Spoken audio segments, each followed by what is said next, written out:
Last week's JPEG versus RAW video was not a shot at Jared Polin. It had nothing to do with him. It was an update to a 2012 video. Hi, I'm Tony Northrup, and for the book Stunning Digital Photography, It was not a collaboration. This is not something we planned out. However, immediately after Jared Polin published his response, he reached out to me and asked if we wanted to collaborate and do a fun video, and he said it would get lots of views. No, thank you. That's not how I operate. Jared Polin took my video out of context. He used my name in the title as clickbait and even used a picture of me that I was not aware of in the thumbnail. And none of that is okay. It's not professional. Jared Polin and I have had an open dialogue for many years. He could have easily reached out to me before making the video and clarified things like what my story was with the 24-hour import. By the way, I talked to Jared Polin before making this response video. I even extended my production schedule in order to give him a chance to respond. He refused to respond in writing. He would only make a collab video with me. So let's cover these points. What's up with the 24-hour import? I traveled for a couple of weeks. I took, I don't know, must have been 3,000 pictures or so with my Canon 5 DSR. Things like time lapses, wildlife photography. When I imported, I decided to convert to DNG, render smart previews, and render one-to-one previews. Those settings provide the most efficient editing workflow by having your computer do a lot of the work up front. I let it run overnight. 24 hours later, it was still rendering previews. That's just an off the top of my head example that I cited in the original video. A quick question to me would have clarified that, and I had already clarified it in the comments of my original video if anybody had cared to look. Jared said that my video kept contradicting itself and flip-flopping because I suggested using RAW for some situations and JPEG for other situations. It's different tools for different jobs. Very straightforward. I suggested RAW files for beginners who need to fix errors. I also suggested experts use RAW files to get the better image quality out of it. This video was not to convince people to use JPEG. Quite the contrary. It was to get people to move from the default of JPEG over to RAW. I do not need to make a video to get people to use JPEG because JPEG is the default on every modern camera. The reason this has always been in the book is to encourage people to take advantage of all the benefits that RAW files offer. However, RAW files also come with some penalties and costs, and I can't just burden people with those things without explaining to them what they are so that they know that switching back to JPEG might improve some specific shooting scenarios. Jared was very concerned that I suggested beginners shoot RAW files, but all the modern operating systems handle RAW files just fine, just like they do JPEG files. You can edit them. You can share them pretty directly to Facebook. I did a review of free RAW software that you can see at this link. I made a couple of suggestions where shooting RAW files would cause problems for some shooters in some scenarios.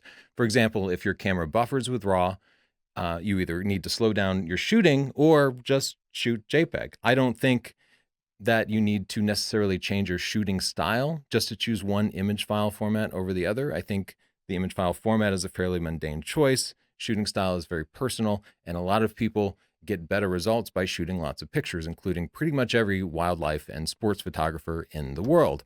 Another scenario where you might need to switch back to JPEG is if storage is getting expensive for you. And this word expensive is very subjective, right? It means something different to everybody else. If you don't have any money, even buying another $10 SD card might be out of your reach. So this is relative because people are different, right? I just give you the kind of information you need to apply to look at your own life, your own goals, your own shooting styles, your camera, your budget, and then allow you to make the choices. I'm not forcing any one choice on you, and I don't think the decision is as simple as always do this one thing.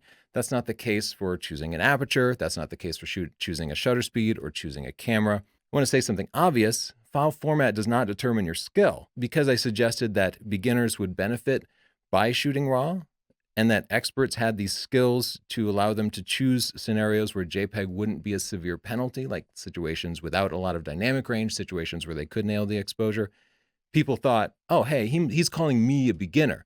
Like this guy who says, seems like I'm a beginner because I've been shooting RAW for many years.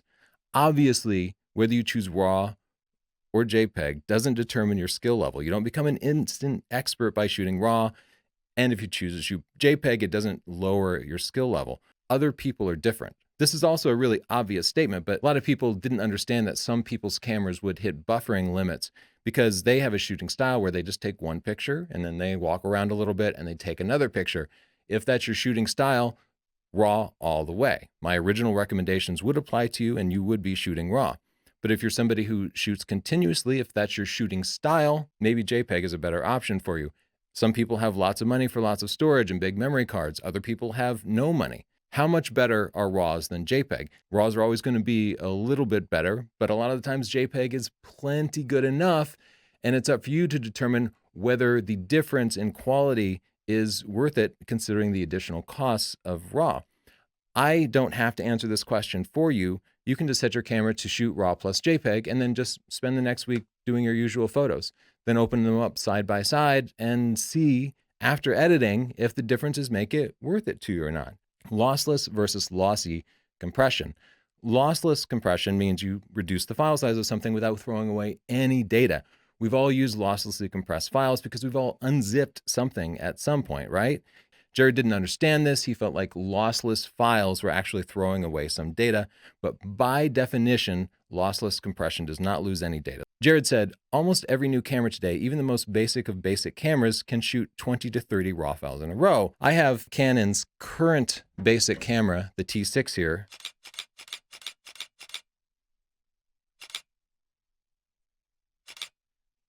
So it shoots 6 photos in a row before it starts buffering. And if you bought this camera to take pictures of your kid's soccer game, that's going to end up being really frustrating.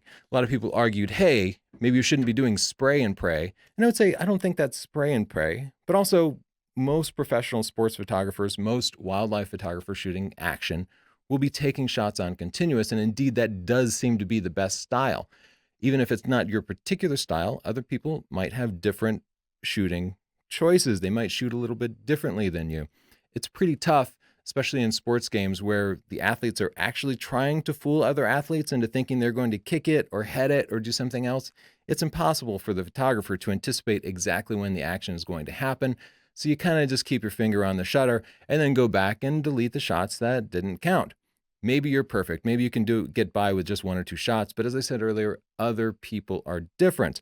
Basic cameras cannot shoot 20 or 30 in a row. Here's a list of 4 basic cameras. The T3 and D3300 are not current, but they're still very, very popular. And I talk to people all the time who are shooting with these. And if you shoot RAW with these, it's going to be a very frustrating experience. So if you are Jared Polin and you think that every camera gets 20 to 30 shots and you shoot day to day with a camera, he uses a D5, $6,500, gets 183 consecutive RAW shots. I can see that he might think RAW would be the right choice for every single situation. But understanding the actual facts of the situation and that other people have different shooting styles, you can see they might want to make a different choice. A lot of people argued memory is super cheap. But again, remember, other people are different and they're going to define cheap differently. $10 might be cheap to you, but $10 to another person might be money that they need for their kids or food or something. They might not be able to just go out and buy new memory cards. JPEG files tend to be about a quarter the size of RAW files. They can be less. You would need a 32 gigabyte card or 128 gigabyte card for RAW. It's just sort of the same number of files. And you can see, given equivalent write speeds for number of images per second written, the cost of a larger, faster card for shooting the same number of images for RAW is going to be much, much higher. And even in this scenario, you can't upgrade the buffer of your camera, so shooting RAWs would cause it to buffer faster. If you're not filling up your memory card, if you're not filling up your buffer, then you should be shooting RAW because the image quality is better. I'm sorry, I can't make it as simple as always shoot RAW or always shoot JPEG, different tools for different jobs. People argue long-term storage in your computer is cheap. And again, if you're fortunate, then yes, it is cheap, and it's certainly cheaper than it's ever been. A 1 terabyte hard drive goes for about $55. A 4 terabyte hard drive, this is the amount of storage that Jared said he has, is about $100. So relative to the past, that's cheap, but $100 for a lot of people is a lot of money. A lot of people just had a new baby. They bought themselves a Canon T6 for $500, and it was a huge investment. Asking them to go out and spend another $100 on a disk drive is maybe more than they can handle. I just give the information. You look at your own personal situation and your budget, and you can make these choices about what the priorities are. Maybe the difference in image quality isn't worth it. Jared said about people who didn't want to buy an external hard drive, maybe they need to take up another hobby or profession. That's not my approach. I would like everybody at any budget to be able to do photography. We all need backups because fire and theft can destroy all your images instantly. Jared recognizes this. He uses cloud storage. It costs him about $500 a year. I know that's a lot of money to a lot of people. If you were to convert all those images to JPEG or just shoot JPEG in the first place, that cost would reduce greatly. Over 5 years, the cost would be about $600. But for the raw files, it'll be about $2,400. Some of you right now are saying, oh, I don't have any offsite backup. Google Photos is a good alternative. They'll back up your raw files as lower resolution JPEGs. So it's not a perfect backup, but it's free. And you know what? They actually do some cool things with your photos. I know there are lots of unlimited backup solutions out there.